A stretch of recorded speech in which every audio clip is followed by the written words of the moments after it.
Welcome to Bill the Drone Reviewer Podcast, Episode 50, Rotor Talk Live, DJI Mavic 3 Big News, and Autel Evo 2 to dominate?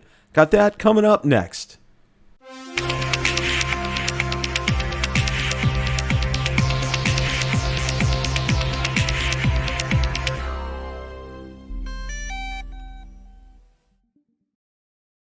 The other night on Rotor Talk Live, Marcus Crawford, Ron Braun, and I discussed the news regarding the DJI Mavic 3 apparently not being released in 2020.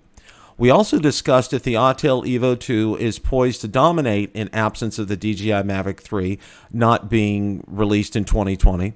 And we also discussed DJI's Drone To Phone proposal for the FAA remote ID. So without any further ado, let's roll that broadcast in its entirety. Good evening, everyone. Welcome to Rotor Talk Live Season 3, Episode 7, DJI Mavic 3 and Autel Evo 2 and all the news. Gentlemen, welcome back. How are you this evening, Marcus? Very good, very good. I actually have a little bit of news for you guys. I've got a new drone coming. One that you guys may not be aware of. Last night, I ordered an eSheen EX4. Okay. Through Banggood, and it's coming from the U.S. warehouse, so I should have it pretty quickly. I ended up getting the 2 battery package, got a pretty good deal at about $208. So my thoughts on that were that, often we talk about starter drones for people. And Ron and I have had this conversation a million times about having stabilized video. So I thought that I had to put one of those in the fleet to be able to compare it and to be able to show people, what you can get for around $200. I think that's probably and you guys tell me if you've seen anything different, but I think that's about the very bottom where you can get a GPS drone with brushless motors with a stabilized gimbal on it. A 3-axis gimbal or 2-axis? It's a 3-axis gimbal, Ron. Now, 1080p only. You said this is an eSheen. Is this a rebrand of something else? Or it is. It's the same thing as the C-Fly Faith or the JJRC X12, I believe they call it. I can't keep up with all these drones that have about they're rebranded 3 or 4 times, but it definitely sounds like it's interesting. But did I hear correctly? You said you ordered a drone from Banggood and it's going to ship quickly. I mean, let me say that I also go downstairs and get a good stiff drink. They had it in their U.S. warehouse, and I used our good friend Ryan Duvall's link to get it. Well, wow. If Ryan Duvall's shipping it, I know it'll get there on time. All right.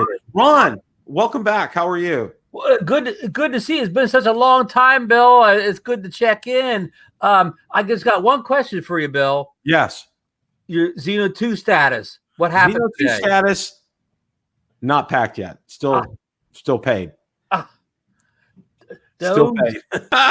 those doggone people over at Gearbest, we gotta go over there and work them. Well, I shouldn't say that. They're every day I read the news on the coronavirus. It's getting worse and worse, it seems. So I really pity the poor people over in China, and I know that shipping out our little 2 drones isn't the priority right now. So we just got to hang in there, guys. Well, I have an update from a subscriber that I'm going to read to you, and then we'll talk a little more about the Zino 2. This was from a comment that was left on a video. As of right now, news from on the docks, container shipping company offices in China are either already opened or getting ready to reopen as soon as possible and resume shipping containers full of toys, clothes, food, and of course drones. So the scare of the coronavirus is slowly starting to fade away. So that's some good news. Well, that sounds like good news, but from Apple today said that Apple today dropped their projections for this current quarter based on the virus. So it doesn't sound like Apple kind of agrees with that message you just read, Bill. Yeah, I did see that too, Ron. So, it's we're getting a mixed bag. hopefully what we're seeing here is true. You know, I'd like to believe that. Hopefully, but I kind of trust what's coming out of Apple more than I do. Yeah. I don't even want to say. Be careful, Ron. Yeah. But I put more weight on what Apple tells me. I don't know what you think, Marcus. Yeah, no, I saw that on the business news this morning. And so, Ron, I will add to that and say that it probably also has to do with their production rate, not just shipping, right? So, right. No question about that. And even think about this from Apple's perspective, parts suppliers, you know, hey, maybe they can put them together, but they can't get the parts, etc. And as we know, anything in manufacturing now is all just in time. There's no backlogs of inventory anywhere, or that is their goal. Everything is produced just as it's needed. Right. So my advice to everybody in the chat tonight, fly what you got. Fly what you got. Exactly. Fly what you got. Well, you know, we'll talk a little bit more about the Zino 2 here. You know, it's really kind of been a I remember that song Ball of Confusion from back in the 60s, guys. I don't know if it was the Spinners or the Four Tops or something. Hey, did that. Can you hum a couple bars, Bill? Yeah, it's a ball of confusion. Yeah. Okay. I know it. They don't pay me for my singing ability on this channel, okay?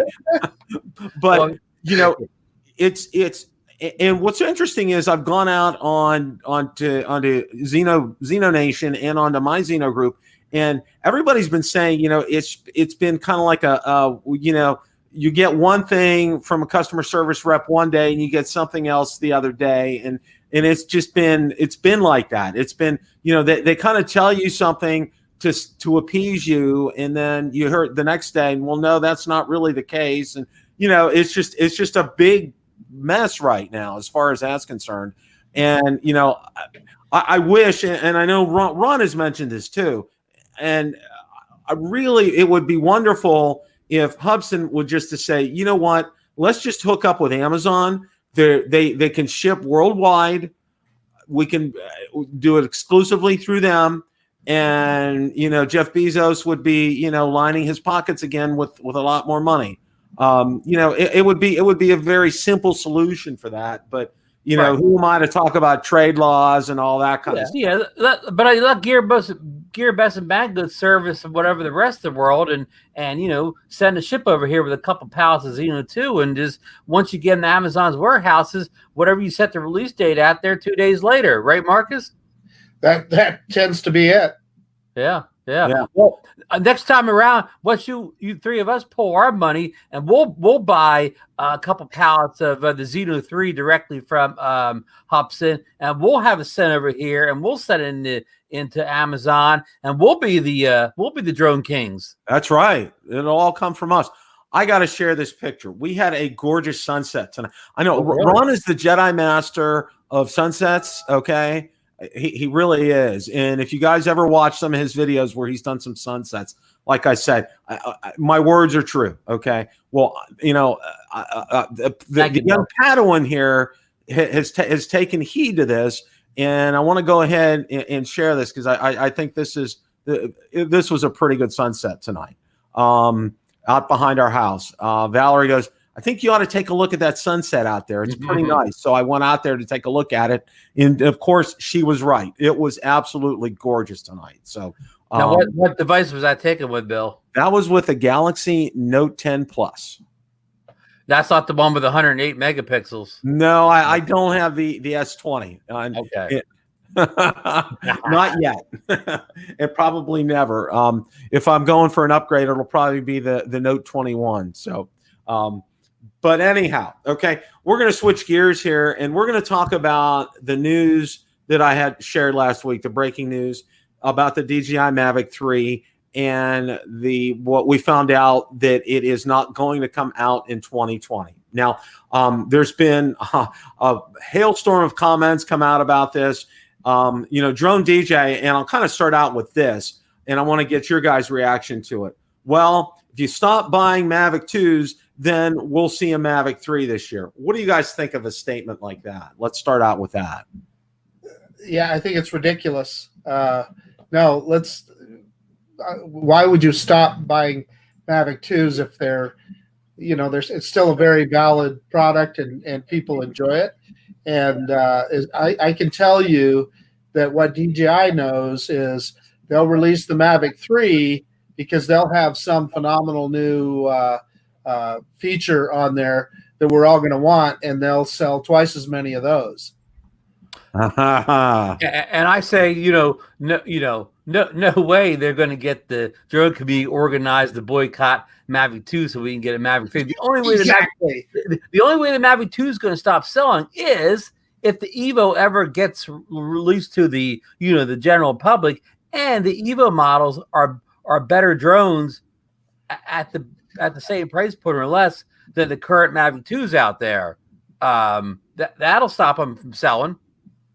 But this is just a terribly interesting kind of conversation here as far as that's concerned. And here's another school of thought here. All right, while we discussed that. All right, what do you guys think if DJI is just doing this as a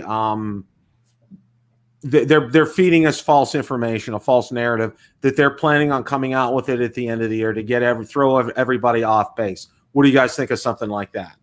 I just don't see any reason for them to be that devious. I don't know what advantage that would give them. I don't know.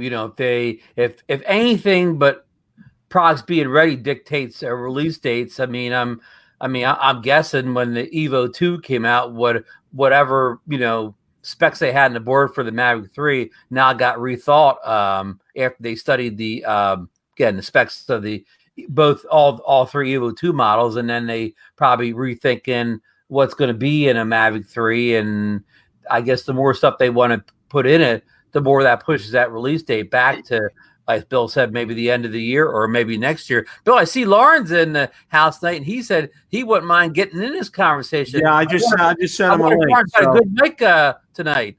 So, Lauren, if you're available, I did send you a link on Facebook, so you're welcome to join the chat here. It really is one of these things here. And one of the things that I heard today, and we're going to talk about the Evo 2 kind of separately from this, but one of the things that I heard of today, another thing swirling around, is that DJI wants to make this an interchangeable camera like the Evo 2 is. What are your guys' thoughts on that? Wow, that'd be awesome. I mean, anything that gives us more flexibility, that'd be great. Yeah, and listen, I think that would be a wise move too, because of course the Mavic 2 was kind of you could change cameras on it. I mean, not easily. And not only does the Evo 2 have that ability, but even a budget drone such as the Zino 2. See how I worked the Zino 2 back in the conversation? It has a changeable camera also. So how can DJI plan a drone coming out? The end of the year. When they released the Mavic 3, it'll be the drone for a year or two. So by the end of that run, if they didn't have a removable camera on it, everybody else in the world would. So they definitely have to jump on that bandwagon. I mean, unless they think it's total bull and nobody wants it or whatever. And I guess we'll have to see. And I have one big question for you. I mean, I'm going to get hate mail from the Autel lovers, and I'm not an Autel. I mean, I've never owned Autel, but I think they make great products. I got nothing against them. But here's the thing: is we really don't know yet if the Evo 2 Pro with the one-inch sensor. We know it'll be better than the Mavic 2 Pro. Well, maybe, but we don't know how much better. Because if it's not considerably better, who owns the Mavic 2 is going to upgrade for something that's just incrementally better? I mean, it's got to be a nice step forward, at least to get me to upgrade. And we have been joined by Lauren tonight. How are you, sir? Not so bad. Yourself? Hopefully I got a bit better microphone tonight. We can hear you. Great tonight, Lauren. Yeah. We're gonna get it. We're gonna get one of the what's the music awards? You're gonna get an Emmy tonight for this voice quality. Yeah. Actually, it's funny because last time, and my apologies to Bill, is once I found out my microphone wasn't working properly and people were complaining, I more or less tried to keep my chat to a minimum. So My apologies to everybody again. Hey, No bad problem. audit happened to all of us, Lauren. So no apologies needed. So we've been rambling on about the Mavic 3 and stuff or whatever. I'm sure you have some thoughts. Absolutely. I can discuss some things, but I can't discuss everything. And part of that is that they're not planning to release it in 2020, or there is, to quote it properly, there's no plans to release it in 2020 so far. And that so far came from many different sources. So that so far, you got to kind of take it with a grain of salt on whether or not it's an absolute that they're not going to, or not. You know, a lot of people. I'll answer a question. This is probably a question you can't answer. Do you think the coronavirus has even affected something like the Mavic 3? And I'm just asking you to speculate here. You may not know the answer to this. Mavic 3, not really, but Okay. it was definitely affected everything else, like everything from shipping to you name it. Like, without going into too much detail, there's been a great effect to everything in China. And what you said earlier, Ron, was just spot on. There's a lot bigger things to worry about over there than our drone deliveries. So, Lauren, that's a great point here, and I think one of the things that we need to keep in mind is the human element, and it's been brought up. First and foremost, this isn't just China. It's hit everywhere. Okay, there's been cases reported all around the world, and hopefully the World Health Organization and other health bodies can get this addressed, get it taken care of, and get it eradicated. Before more people's lives are lost. So that's the overriding and number one concern. And obviously, I think what was great was they extended the Chinese New Year's to allow for this. And and as just a side note here, DJI did get out their agricultural drones and use them to spray areas of Shenzhen, and it really had a very fast application. I was reading Drone Girl Sally French put out something like that. But anyway, okay, want to get back to this here. Now, is it possible? And this is for all of you. And Lauren, if you have to defer, just say defer on it. Do you think that with remote ID, that DJI decided that because it's way up in the air, that they decided for a drone like the Mavic 3 that they're just going to hold this until there's a decision regarding remote ID? Gentlemen, open for discussion. So that was honestly my first thought, is that it's just such a fluid situation right now. How do we know at that level? Maybe they do know what it is, and it sounds like there's, although I'd say based on that video that DJI released yesterday, they don't, right? They are making their push for that drone to phone idea. So who knows? And it sounds to me that even on the FAA side that there's technology yet to be developed. So I could completely appreciate that a manufacturer might take that into consideration before they release what is arguably their frontline prosumer drone. I kind of agree with Marcus. I guess if they held the Mavic 3 off for a year and then released it early in 2021, maybe it could be the first drone ready for the new FAA rules or whatever, be fully equipped for the new rules. I mean, I guess it could be a consideration. I mean, pure speculation on my part on what's going through the minds of the people over in China. Lauren, you have any thoughts, or can you speak at all on this topic? I can. Some I do have to defer, but the release of the 3 has absolutely nothing to do with that. Okay. I know that for a fact. But on that same topic, I'm going to get a little bit personal here. I am so dead set against any way that we are allowing the public knowledge of personal information. And if we allow it to our authorities, whether it's down in the States or up here in Canada, yeah, okay, I got no problems with that at all. But you get people out there that are just, shall we say, vigilantes that just don't like drones, and that could cause more problems than they can ever imagine.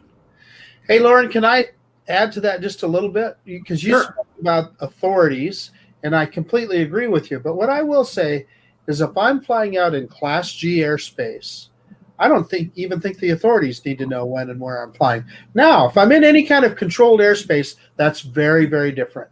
They absolutely do need to know. But if I'm out there in the middle of nowhere, why do they need to know? Absolutely. And like where I do a majority of my flying, like I like the scenic stuff. You know, it's funny, Marcus, like some of the stuff that you've done in the canyon there, like there was a great show on TV the other night that kind of showed all of our landscape that's near where I live. And it's funny, within an hour drive, I've got everything from badlands to plains to, you know, huge mountains. And so I'm really blessed in that. But I have personally no interest to fly in an urban center. So, and for the FAA to go through with this thing about internet connection, you just can't do it.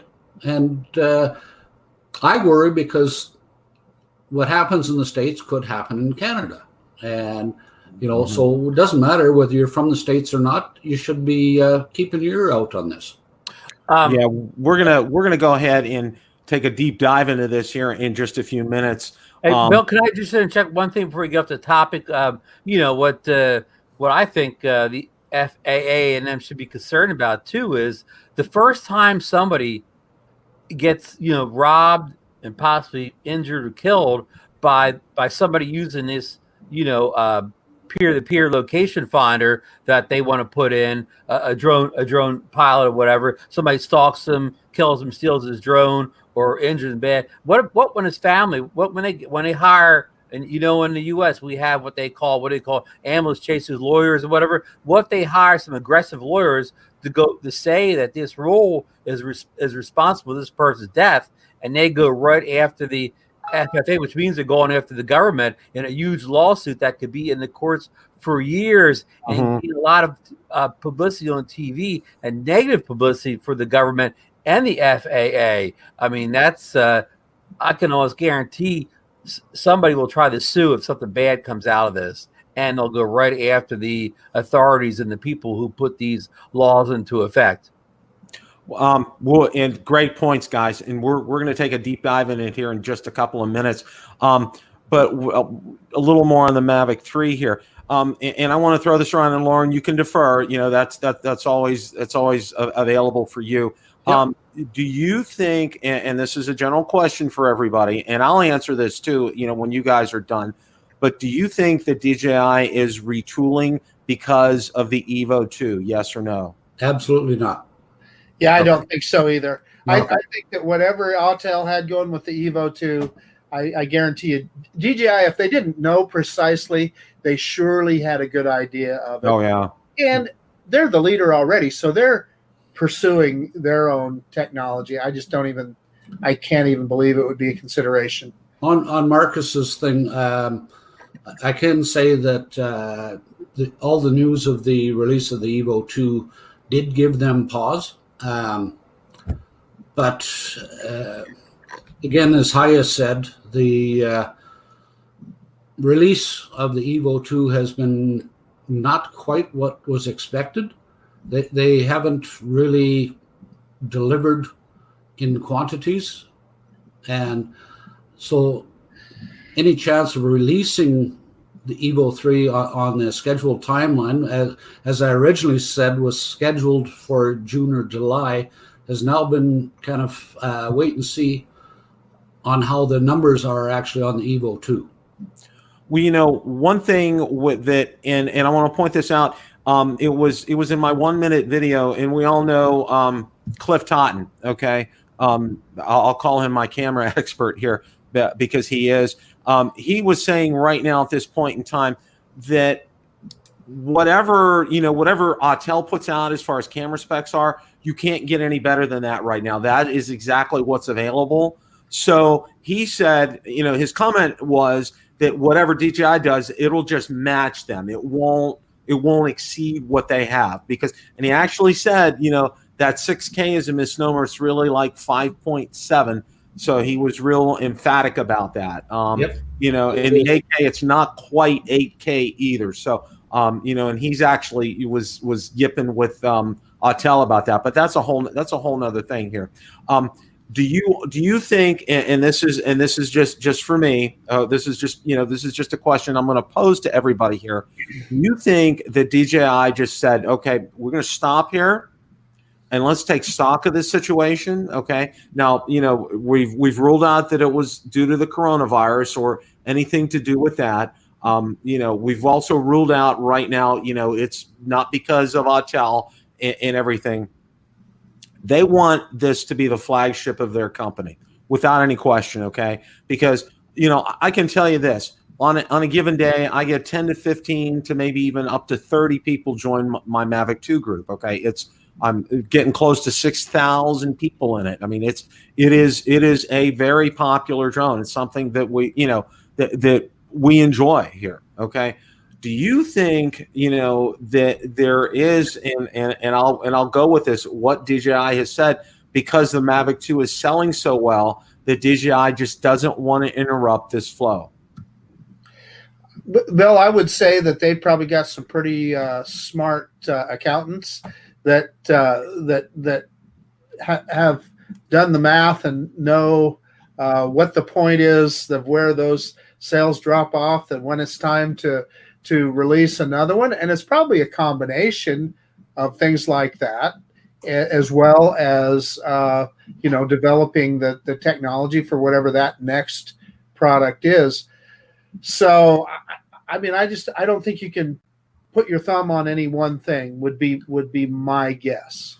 I'm going to say something and try not to say too much, but a lot of people are overlooking the obvious.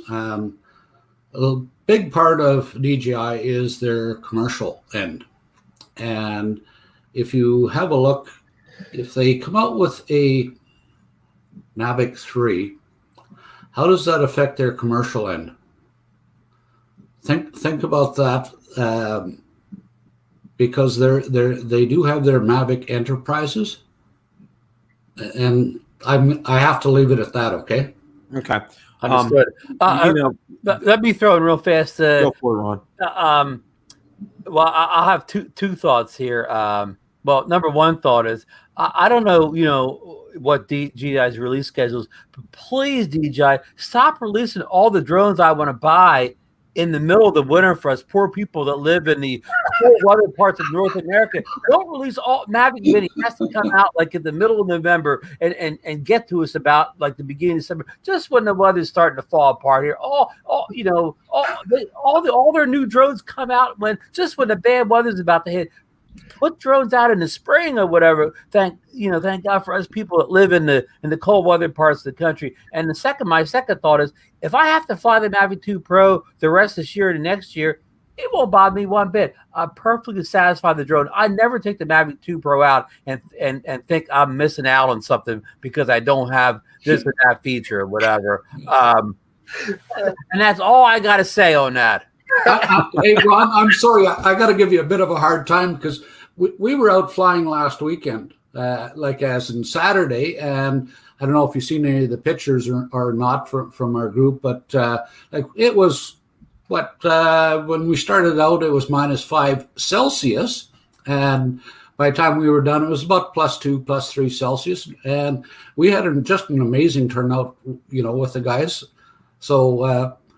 I'm just giving you a little bit of a hard time. Boy, bomby out there, huh? Yeah. Okay. I stand corrected then or whatever. It actually has been a warmer than usual winter in New Jersey here. But I would like to see those new drones come out in we'll say April or May or whatever from DJI. Well, you know, one of the things, and we're going to wrap up the Mavic 3 portion of this right here, and I think Lauren brought up a great point. And you know, last I heard, and Lauren can probably correct me on this, that the Matrice 300 was pending FCC approval before it's able to be released. That I did read somewhere, Yep. you know, and you know, and again, he brought up a good point as far as the commercial end of things, because you know, DJI does make a lot of money from their commercial drones. And, you know, let's consider the Matrice 300 a commercial drone, because basically, you know, a $30,000 product, you know, the three of us or the four of us can't walk into a store and say, you know, put down our card and say, you know, let me take it home. Well, Lauren might be able to. He might be able to take it home. I don't know. They probably know where he lives, but, you know, for most people, you know, most consumers aren't going to be getting a Matrice 300. Let's just call it like it is. Okay. It definitely has commercial type applications with it, whether it's filmmaking, you know, industrial type use, etc. Okay. You know, so I think DJI has a lot on their plate right now. And I also think too, you know, the Mavic Air 2 is something that is definitely coming. April or May. April or May. Hey, Bill, before we move on from the commercial drones, how big of a player is DJI in the commercial drone industry? How big of a part of their business is that? That's a known. And that's one thing. DJI does not release their sales figures. So any type of figures that you get, for example, I looked last year, and Drone Girl put together and it based it upon registration of drones with Kitty Hawk, what the most popular drones were, and it was broken down, of course, with DJI, but second, when it was really funny, was Unique. Okay, and go figure that one, because we've talked about that ad nauseum as well, you know, as far as that's concerned. So, you know, it's only getting a little bit of insight into things like that. You know, there may be something like that with Kitty Hawk as far as commercial drones are concerned. You know, and I have absolutely no idea as far as that's concerned. Okay. Thank you. So what we're going to do now is we're going to kind of shift focus, and we're going to talk about the Evo 2 a little bit here, because, you know, the comments just rolled in on my 1-minute video. Oh, this is a perfect chance for Autel to step in and take over. You know, the sky is clear for them. The get out of the way, Grandma. The bingo game's starting to roll. I mean, it's ready to roll for them. That's what I saw. I did see a lot of this as far as the comments were concerned. Okay, now some things that we need to keep in mind, and then I'm going to open this up for discussion here. Okay, number one, Autel does not have the production capabilities that DJI has. Plain and simple. Okay, it's just not there. They don't have that. Okay, number two, and let's remember this. At CES, and I know both Lauren and Marcus were there, at CES, it was a last-minute decision for Autel to put the booth in, and they had to get financing for that, okay? So their financial position is not as stable, obviously, as DJI's. And the other thing is, and I know Ken Dono kind of confirmed this for me as well, they have a bare minimum support staff up in where they are near Seattle, Washington. They don't have a support staff anywhere near what DJI has as far as that's concerned. Okay. So your gentlemen, I'm interested to get your thoughts about the Evo 2 coming in and taking the place of the Mavic 3 this year and being the king of drones. What are your guys' thoughts on this? It won't. I mean, so Autel clearly is very capable of making a nice product. We know that from the original Evo. Still today, I would say it's probably one of the frontline prosumer drones, no question about it. So the Evo 2 is going to be a great product, but I just don't think they have the customer base that DJI has. And while I hope it's very successful, I just don't think that DJI has to worry too much about anybody overtaking their position. A good comment. I got one quick comment for Bill. You mentioned the Autel support staff being small. Do they have more or less people than Gearbest and customer service? That's a good question, Ron. They might have about the same, maybe 2 or 3. Yeah, probably the 2 or 3 better. Okay, here's my thought. Well, I got more of a question here to you guys than I do an answer here in the Autel 2. Say we'll go right to the Autel Evo Pro, the 1-inch sensor model. So it comes out and it's got great reviews. You know, it's clearly better than the Mavic 2 Pro. It could, you know, the pictures and video are better. And I'm just assuming all this. I'm not saying it is or it isn't or whatever. Okay, it comes out. What would that be enough, or would it take more for everybody on this panel to put their Mavic 2 Pro up on eBay and go get the Autel Evo 2 instead?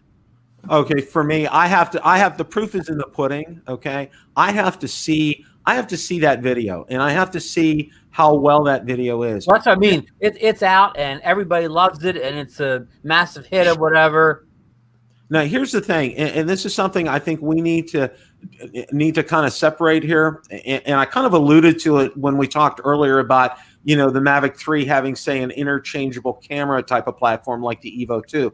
Okay, the Mavic 2 is a solid drone. Okay, let's just talking drone wise. Okay, and not the camera itself, but drone wise, it is a very solid performing drone. Okay, all of us know that. Okay, we've experienced it ourselves. We know how it performs. It performs extremely well. You know, it has been my go-to drone almost all the time for just about anything here. With that being said, okay, now Autel is kind of branding the Evo 2 as their kind of go-to drone that it will handle, you know, multiple cameras in this same platform. Okay. You know, while the cameras have been looked at already, okay, there haven't been a lot, and I know there's not a lot of Evo 2s out there. I know Rick Smith has one. I know Aldrin from you know, Flight Path has one. There's not a lot out there to see, but you know, can it handle flying like the Mavic 2 or the Mavic, potentially Mavic 3? I guess that's my question for you gentlemen. Do you think that this is a drone that will have the capabilities of, say, on par with a Mavic 2 as far as the flying capabilities are concerned and obstacle avoidance and everything? I think there's little question they wouldn't release it if it didn't. Yeah, there's no question in my mind. Yeah, I've never flown an Autel product, but you know, I know that they have a pretty good reputation.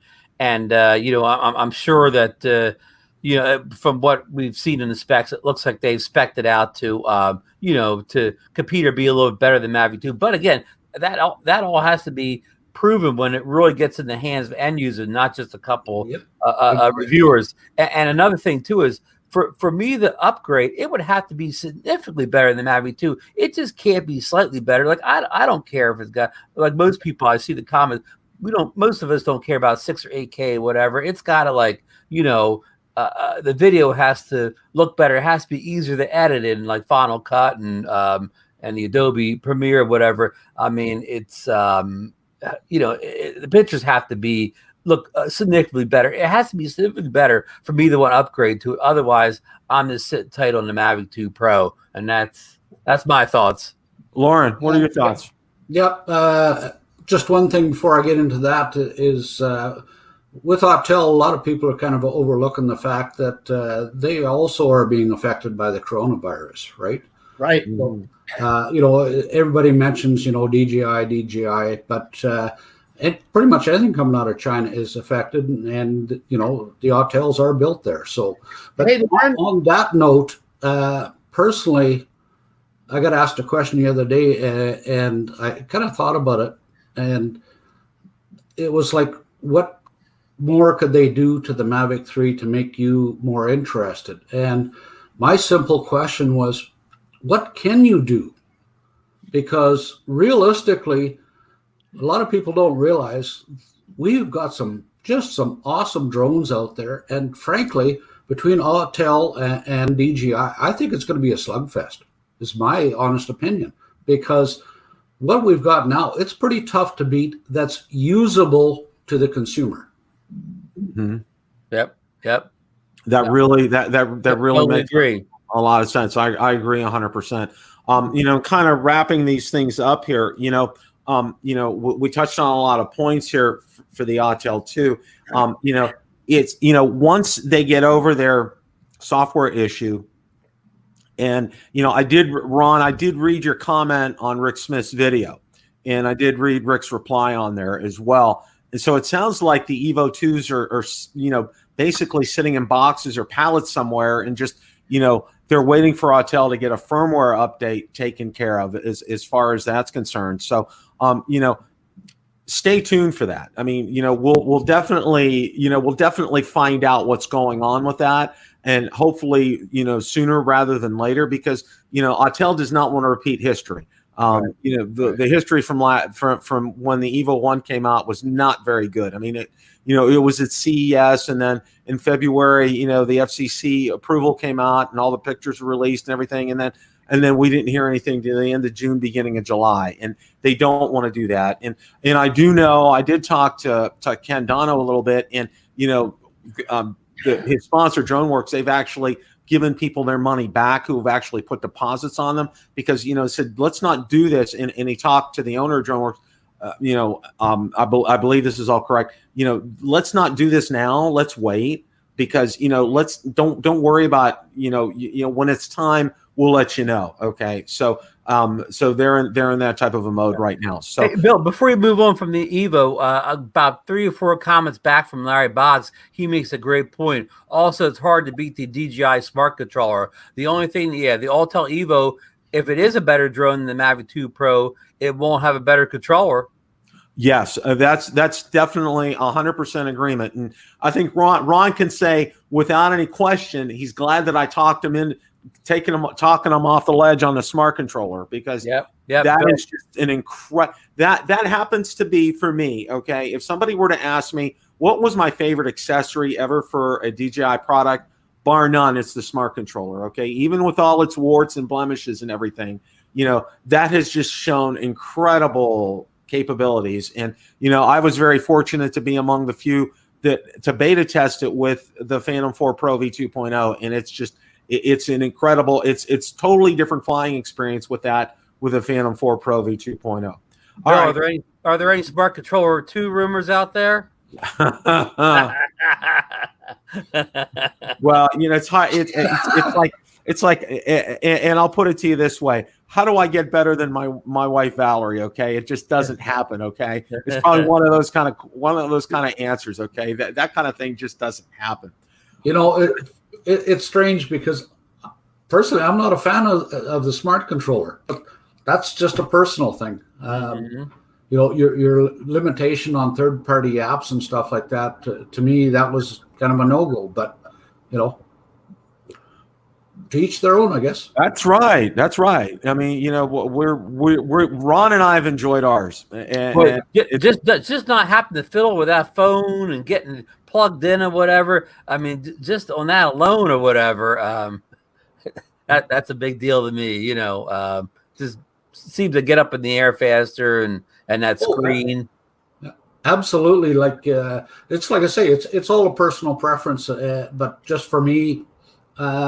But I know lots of people that absolutely demand to have those. So whatever makes you happy. No, it's great that we have options. Yep, exactly. Well, we're gonna switch gears here in the last part of the show, and we've already touched upon it a little bit. DJI put out a video yesterday. I believe it was yesterday. Yeah. Yes, yesterday. And it was on, they call it Drone To Phone. All right. And Brendan Schulman and Adam, what's the gentleman? Adam Lisberg, I believe, from DJI, talked about it's an answer for remote ID. Now, it's based upon Wi-Fi, and you know they deem it as a cost-effective type of solution. They also say that this can be rolled out to existing drones for firmware update. And that the burden would not be on consumers as far as the cost is concerned. However, and this has been a real sticking point, and I did notice in their comments section that overwhelmingly people said, you know, okay, law enforcement on a need-to-know basis, yes, that's fine.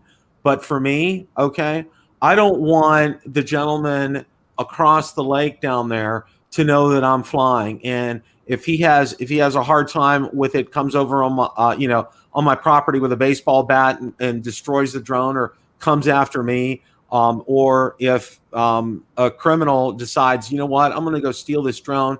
I know where this guy's flying. I'll just come over there and get it. I mean, the whole privacy concern is I think, is overriding in this point.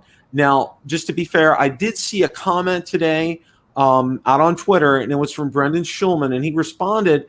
Drone DJ had put out a comment about this, and Brendan Schulman said, this is not something that we're implementing. This is something that we have proposed as a possible solution, because the solution that the FAA has out there, and I think we're all in agreement, it's totally, number one, it's off the charts. Okay, the burden is on the consumer, on us, all right, the hobbyist pilots. Okay, it inconveniences everybody. It affects the AMA as well, and all the gentlemen who love to fly their model planes. It's very far-reaching. It's very invasive. It's too much. Okay, and this version, what DJI has proposed, okay, it sounds plausible. It sounds doable. It's with Wi-Fi. Okay, everything but, and this whole issue of privacy. Gentlemen, I'm going to open up the floor here to this. What do you guys think of this? Well, I'll go ahead and start. So, just like we spoke about earlier, my concerns are just what you described, Bill. Everybody knows I fly out at Heroes Park in Meridian quite a bit, and I've had nothing but friendly interactions with people out there in the park. But you could imagine that somebody sees you flying in a public park and they don't like it for whatever reason, and like you said, maybe not even harming you personally, but here comes your drone. They take a baseball bat, knock it out of the air. I mean, your mind just reels. And why is that anybody's business? I don't see how that is anybody in the general public's business. Now, with regard to flying in controlled airspace, I absolutely understand why the authorities, under certain circumstances, would want to know that. And those circumstances being if they observe you flying in an illegal way, or if it's a big sporting event or VIP event or something that they're very, very concerned about keeping the airspace clear. Absolutely, I want the authorities to be able to zone in and figure out who's flying and all that. That said, when I am out in Class G airspace, out in the middle of, going over the Snake River Canyon, nobody needs to know that I'm flying my drone out there. They just don't. I'm not hurting anybody. It's not in controlled airspace. That is nobody's business. Now, Bill, you touched on something earlier where you mentioned an ADSB receiver, not a transmitter, because what the FAA is worried about is overwhelming the system if we all had ADSB transmitters on our drones. But a receiver that would tell us if there are aircraft in the area, something like that. Hey, that's a great idea. That's something that would be, personally, I would see as helpful to all of us. My biggest concern here is just like what others have presented. It feels like it's a done deal already, and that's just a bummer, because I just think it creates, well, it will change our hobby permanently, because a number of people just won't want that hassle, and they just won't do it. That's all. They just won't do it. I want to go next on this one, because I don't know if any of you guys have ever flown a drone with ADSB. I've flown several times a 210 version 2, which is equipped with the ADSB. And, I frankly love it, because having that awareness of other aircraft around you just adds an extra level of safety. And I was kind of thinking that since we have the ADSB on those drones, that if they were to use something like their geo mapping, and if you're in controlled airspace, it also becomes a ADSB out. so that if a guy was in Class G airspace, you've got just ADS and ADS-B in, because there is aircraft out in G airspace. So having that as a option to have the extra level of safety, to me, it's kind of a no-brainer to just add that ADS-B out in controlled airspace. Yeah. Lauren makes great points. I mean, there's much better ways of implementing safe drone flying out there than what the FAA proposal brings down. Less complicated, more effective. And I've said it before, the FAA proposal is written by a lobbyist for a delivery company who doesn't, all they want to do is clear the skies out so they can deliver their packages, which isn't going to happen anyway for the foreseeable future anyways. It's got nothing to do with what's best for drone flyers. And the ironic part about that video that DJI released yesterday that has so many dislikes and so much hateful thoughts about it, it's still better than what the FFA wants to do, making us pay for like a third party thing to identify as whatever. I mean, that's how things have gone bad. That the DJI's proposal, but it's still better than what we may likely get anyways. But I'll throw it back to Bill.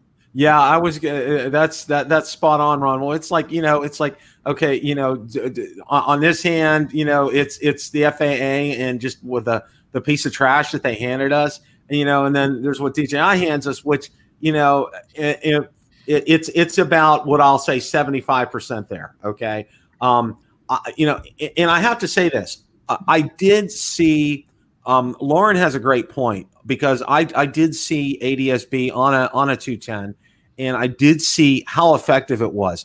I mean, to know where planes are, it was just incredible. And we were flying, we were outside the 5-mile limit of Tampa International, but I was able to see some of those planes, and it was on the screen, and the information was easy to decipher, and it gives you a real awareness when you're out there flying. And I think I mentioned last night, Lauren, to Ron and Marcus, the area behind my house, usually it's not, but lately it's been very crowded with like private aircraft, like the small Cessnas, and coming low. And we have occasionally, it's a direct route to an Air Force base over where our house is. And occasionally, several times, there's been low flying jets that have come over here. So, having that awareness and knowing where that is I think is just paramount. So, when I write my comments up and I've kind of got a rough draft, I'm going to be including, ADS-B in there, because I think having something like that would be a godsend for a lot of people. It would make a lot of sense. And also too, I would be willing to pay the extra, $100, $150, $200, if that's what it costs to get this on a drone. I don't think it would cost that much, but I'd be willing to spend that money up front versus this proposal by the FAA and having to get a company, say like Kitty Hawk, get them rich. Okay. Hey, Bill, can I pull a Ron Brown and throw a question at the group? Yes. So Ron does this all the time. Guilty charged. So the three of you, if you had to fly under those conditions where everybody can see where you're flying, where you're at with your controller and so forth, if this is implemented, how will it affect you personally, drone flying? And I'm going to answer for myself first. And I'm going to tell you that I'm not going to quit flying drones, but it will limit me, and it will make me less excited about the hobby. But I'd be interested to hear how it would affect you guys. Well, first of all, Lauren. Go ahead. It'd be very minimal effect to me, because, like I say, most of my stuff is way out in Class G airspace, and kind of, if you can find me there, go ahead. I might get some squirrels upset, but other than that, I don't think it's going to be a big problem. And I'm kind of like Lauren. I fly mostly Class G, and I guess I won't be flying any more dicey neighborhoods anymore, which I don't hardly do anything. So I did fly in a dicey neighborhood the other day, but I mostly, most of my flights are down at a beach in a kind of a short community where there's a little crime. And I'm kind of a celebrity down here. Everybody loves my drone videos of the town or whatever. So I don't think I'll get too much hate from people because I'm flying a drone. But I definitely see your point, Marcus. It won't have as much impact on me as I think most people, but I could definitely see it having an impact on many in the drone community, and even to the extreme that some people will give up the hobby because of these restrictive rules. So, Bill, I'll throw it over to you. What are your how can you answer Marcus's question? Well, that's a good question. And for me, it's not going to affect me. I mean, if I need to go out and fly in a different area all the time, other than where, and I kind of think I'm going to be have to do this because our development situation is changing rapidly, and some builders are coming in, and they're claiming that they own the lake and it's their property and all this stuff. So that could be changing. But for now, I'll find a place to fly, and I'll continue to do so. My heart's content. I mean, this will not change my habits at all. I'm just hopeful. Like I said, I'm hopeful of this measure being implemented to have that ADS-B, not the transmit, but the receive part, to where we can see these aircraft. Okay, that we can have knowledge of this. And I'll say this for the general populace, let's say drone pilots, they're 99.99% of us, we're gonna follow the rules. Okay, it's that 1/10 of 1%, like that idiot you probably remember a couple of years ago that flew up on the Space Needle over in Seattle and crashed his drone up there and almost hit some people that were installing fireworks for the 4th or whatever.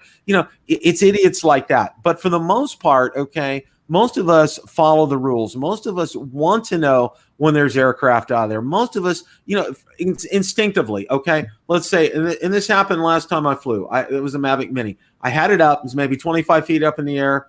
I hear a plane overhead. I just stop. I'm stopped right where I'm at. It was within visual line of sight. I saw him. I waited until he was way out of the area, and I didn't go higher than 100 feet for my flight, okay? Most of us are like that. Most of us, if we sense that there's something in the area, if we know that, we're gonna react to it. And this is why I think you can't place enough emphasis on having a ADS-B receiver in the drone, because it will tell you information that will be valuable to you, extremely valuable. I look at it like this, okay? It's not the private pilot's fault, okay, or the private pilot's concern to get out of our way. It's our business to get out of their way. And once we do, things work well. They work like they should. Okay, that's kind of my 2 cents worth on all this. And I'm going to get. Oh, go ahead, Marcus. I'll go after you.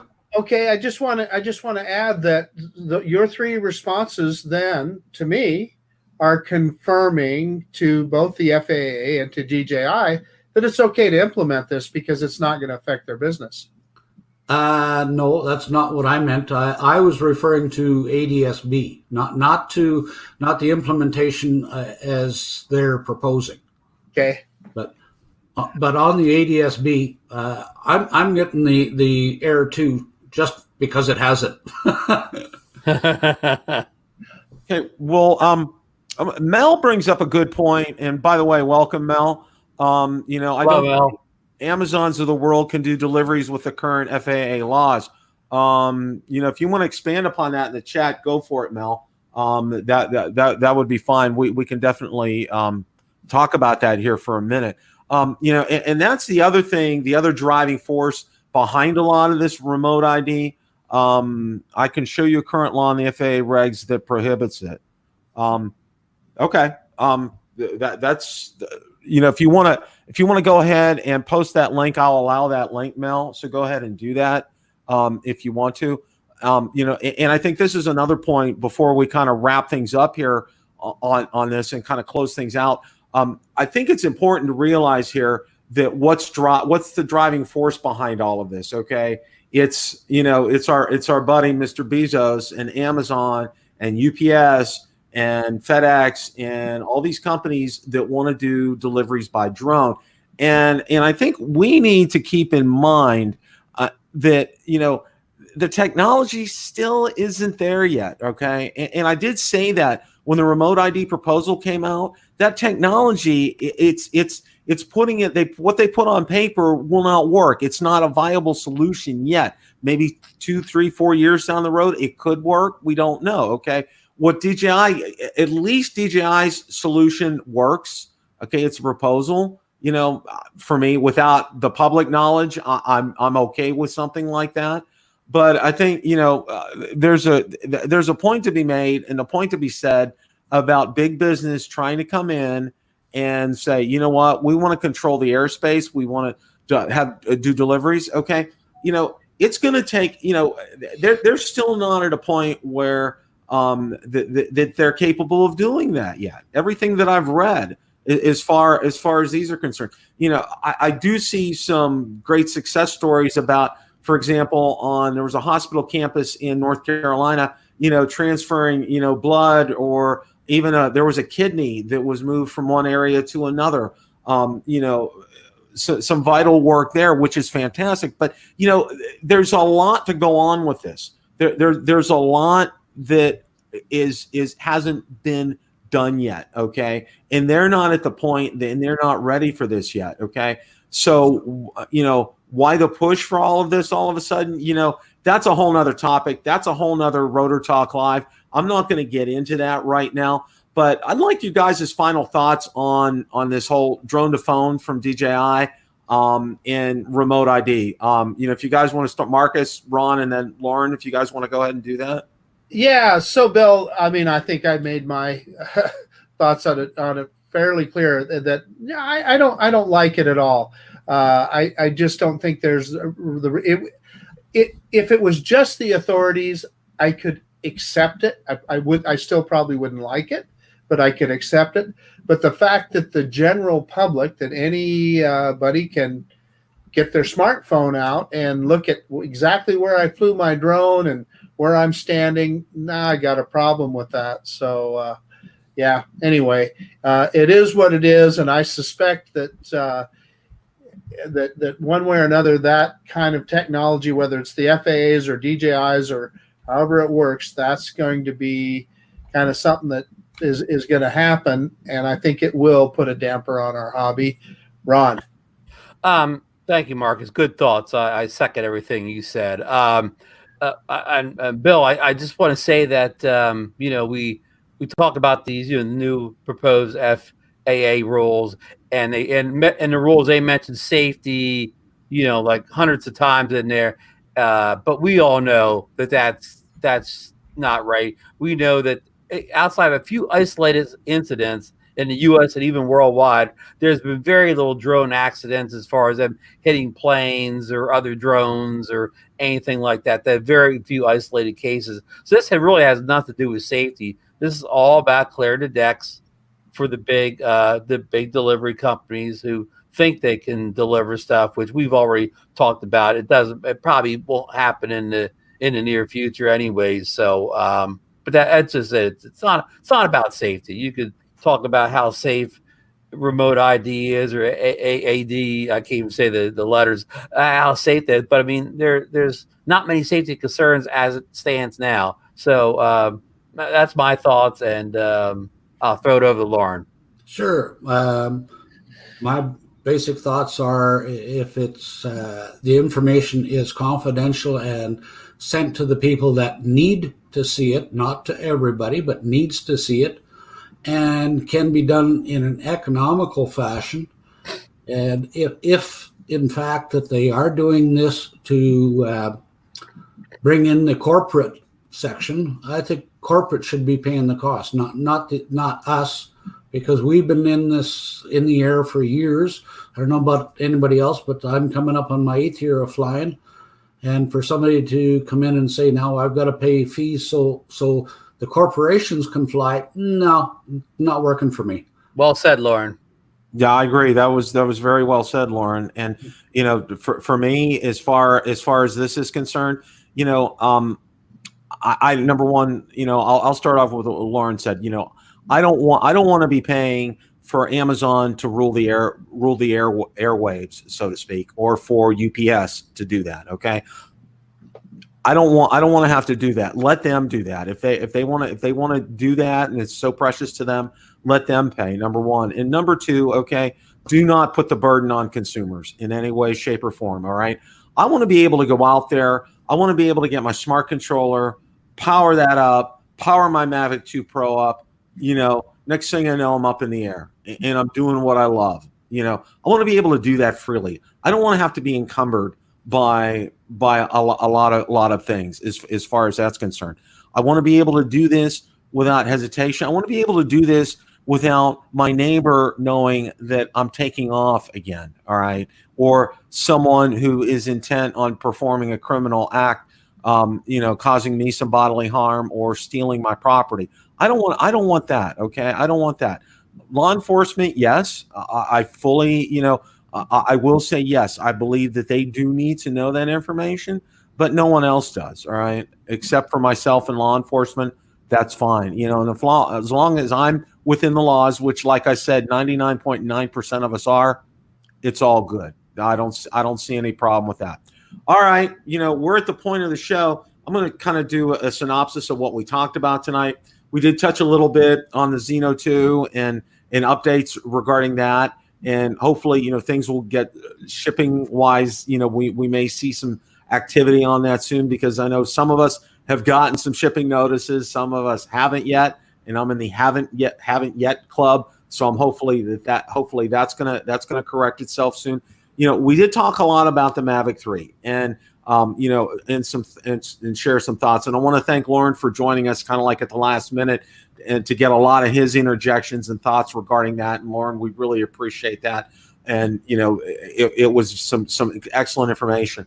We also touched on the Evo 2 and what this means for Autel. And we've basically came to the synopsis. Autel is not going to overtake DJI with this by any stretch of the imagination, but I think they're going to have a bigger footprint here. Okay, without question. I think that they're gonna do well. And something that we didn't touch on, but I want to say very briefly is, okay, they're going to have to keep up with excellent customer service for this. Because if they stumble on this at all, okay, it could cost them the company. This is a make or break kind of a thing for them.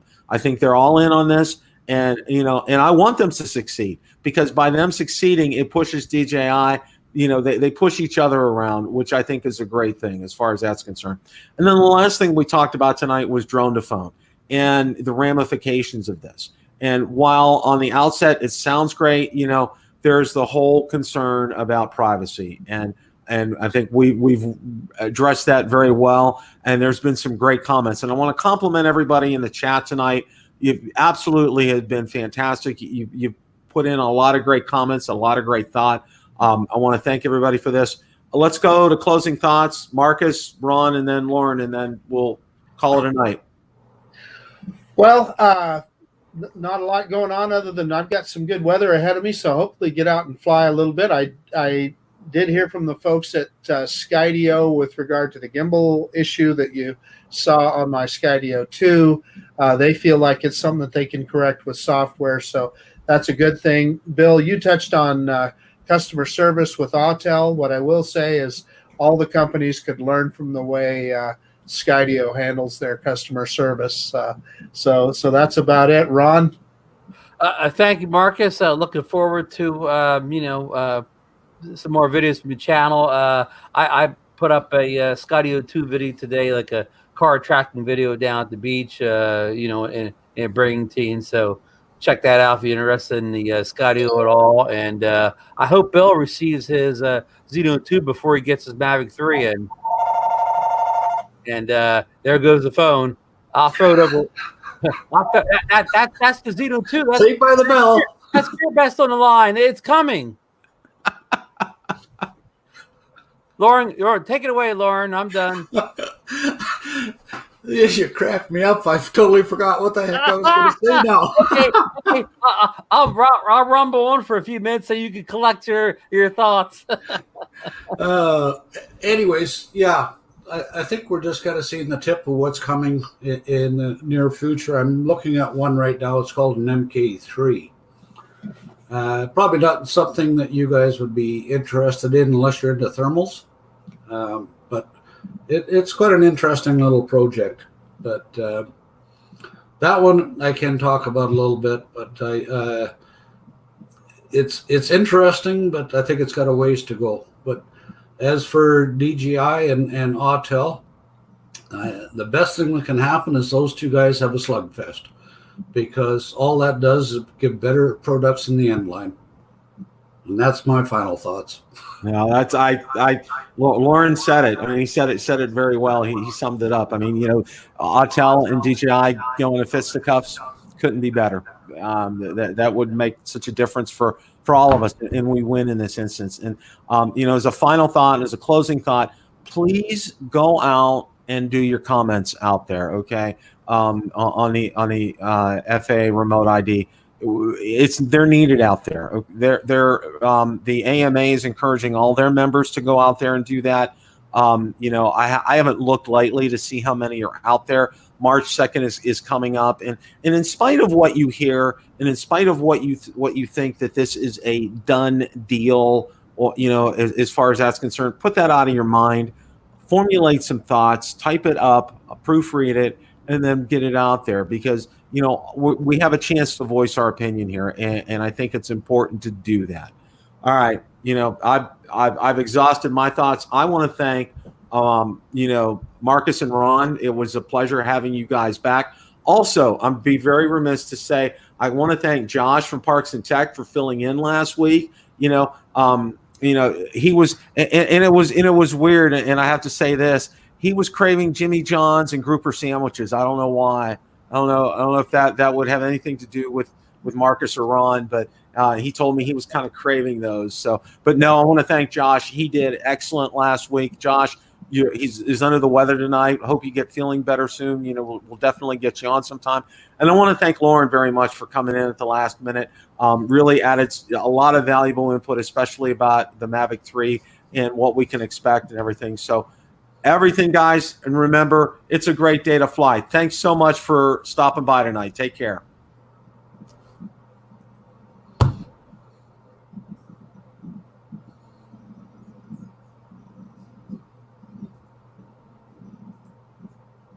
And